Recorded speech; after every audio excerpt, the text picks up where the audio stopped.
Communiquer avec les morts, un vieux rêve qui a donné lieu à de nombreux livres et films.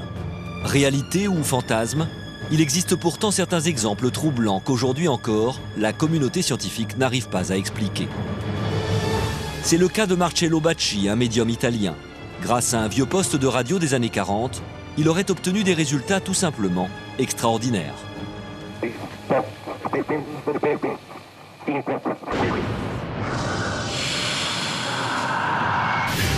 Laurence Delabaume est journaliste. En 2007, elle décide de se lancer dans la réalisation d'un documentaire autour d'Ervin Laszlo, un célèbre scientifique hongrois. La principale théorie de Laszlo consiste à dire qu'il existerait ce qu'il appelle un champ akashique. Une sorte de champ d'énergie qui permettrait de relier le présent, le passé et le futur. Et c'est justement ce lien qui permettrait aux vivants de communiquer avec les morts. Pour vérifier cette théorie, la journaliste va mettre en contact le scientifique avec un médium. Moi, je cherchais quelqu'un qui ne soit pas un médium habituel. Je voulais quelqu'un qui sorte, disons, des sentiers battus. Laurence Delabaume fait donc appel à son ami, le père Brune. Ce prêtre et théologien est l'un des plus grands spécialistes de la communication avec les morts. Et pour lui, le médium qu'il recherche s'appelle Marcello Bacci. Je suis allé participer à une de ces essais de communication en 1993. Marcello Bacci fait certainement partie du petit nombre de ceux qui sont particulièrement doués. Et il m'a dit, il y a quelqu'un d'extraordinaire qu'il faut aller voir. Toute l'Italie se déplace pour aller le voir. Il s'appelle Marcello Bacci. En effet, depuis près de 60 ans, cet Italien serait parvenu à entrer en contact avec des personnes décédées au moyen d'un vieux poste de radio.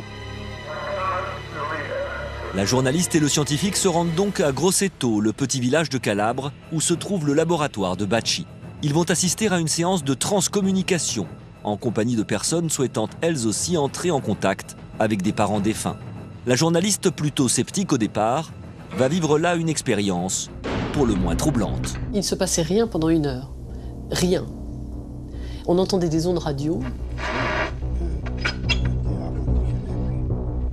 Et puis au bout d'1 heure, tout à coup, il y a eu, la radio a commencé à grésiller d'une manière différente.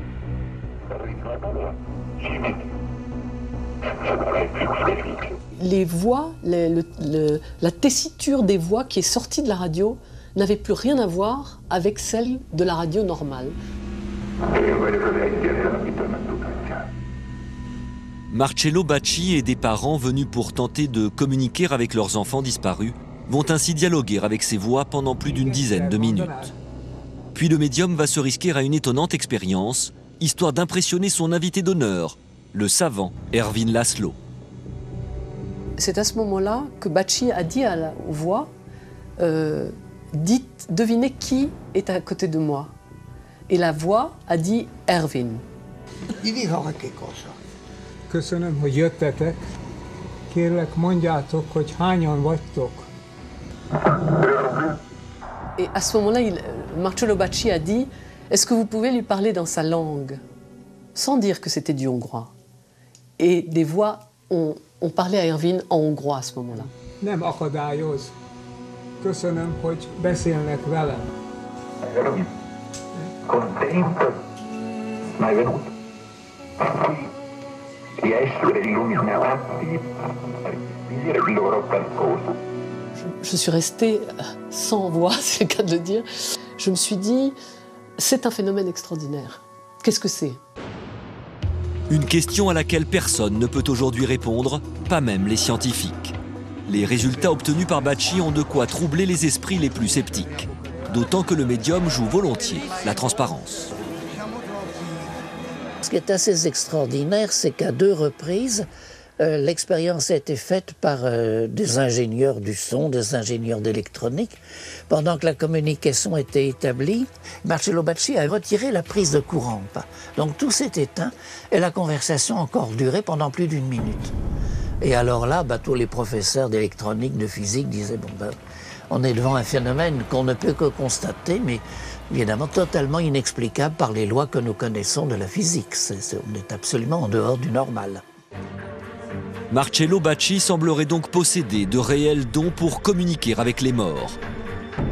Des dons qu'il met bénévolement au service des gens.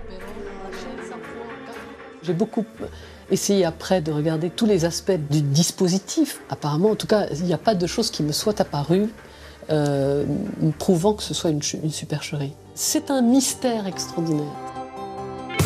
Aujourd'hui, Marcello Bacci est âgé de 85 ans et il a cessé de pratiquer la transcommunication. Pour toutes celles et ceux qui ont un jour croisé son chemin, il reste une énigme.